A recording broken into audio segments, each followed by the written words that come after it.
জাতীয় পরিচয়পত্র নবায়ন বাধ্যতামূলক করার কথা ভাবছে নির্বাচন কমিশন। মেয়াদ 15 বছর হলেই আসবে সেই বাধ্যবাধকতা। এক্ষেত্রে কোনো ফি নির্ধারণ করা হবে কিনা সে বিষয়েও আলোচনা চলছে। বিয়ের তথ্য গোপন রাখার পথও বন্ধ করতে যাচ্ছে নির্বাচন কমিশন। এদিকে এনআইডি সংশোধন প্রক্রিয়া নিয়ে বরাবরই বিতর্কের মুখে ইসি। যদিও ইসি সচিব বলছেন ঠিক পথেই এগুচ্ছেন তারা। ফারজানা আক্তারের প্রতিবেদন।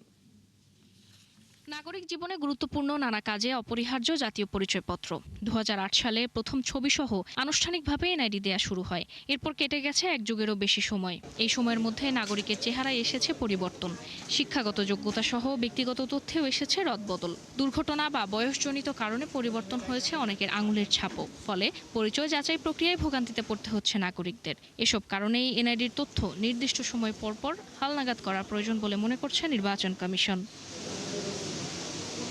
জাতীয় পরিচয়পত্র নিবন্ধন আইন অনুযায়ী এনআইডির মেয়াদ ইস্যুর তারিখ থেকে 15 বছর। এই বিষয়ে নির্বাচন কমিশনের সিনিয়র সচিব আখতার আহমেদ জানান, নবায়ন করার প্রসঙ্গ আইনে থাকলেও এবার তা বাধ্যতামূলক করা যায় কিনা তা নিয়ে আলোচনা চলছে। 15 বছর পরে নবায়নের ব্যাপারটা আইনে আছে যে নবায়ন করতে হবে। নবায়নটা কি? যে আমার এনআইডিটা আমার কাছে আছে, আমি বায়োমেট্রিক দিয়ে, এবং এই পরিস্থিতিতে ব্যাপার হচ্ছে যে তথ্যগত উপাত্ত তো আপগ্রেডেড করতে হয়। আইনে বলা আছে যে এটা করতে হবে। এখন এটা নিয়ে এটা this is a very recent one, আমরা এটা নিয়ে একটু কথা বলি। বাধ্যতামূলক প্রয়োজনীয় হলে বাধ্যতামূলক করতে হবে। জাতীয় পরিচয়পত্রে বিয়ের তথ্য গোপন রাখার পথও বন্ধ করতে যাচ্ছে ইসি।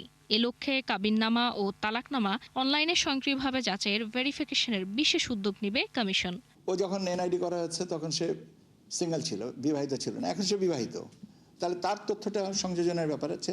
এনআইডি সেবার ভোগান্তি নিয়ে বরাবরই বিতর্কের মুখে নির্বাচন কমিশন।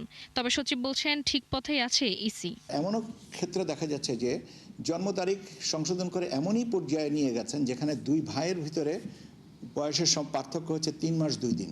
এটা কি যৌক্তিক? এটা এই জায়গাগুলোকে কি আমি যাচাই করার সুযোগ পাবো না? আর এই জায়গাগুলো আমি যদি আমার সহকর্মীরা যারা মাঠ পর্যায়ে এরা পরীক্ষা নিরীক্ষা করে যদি মানে কি বলে, তারা যদি বলেন যে না এটা সঠিক না, এটা এই সংশোধন গ্রহণযোগ্য না, তাহলে তো মূল্যবল করবো তারা তো সঠিক কাজটাই করেছেন। দ্রুত নাগরিকদের স্মার্ট এনআইডি কার্ড বিতরণ করা হবে বলেও জানিয়েছেন ইসি সচিব। 25 লাখ কার্ড আমার বছরে লাগে। ফারজানা আক্তার, 71, ঢাকা।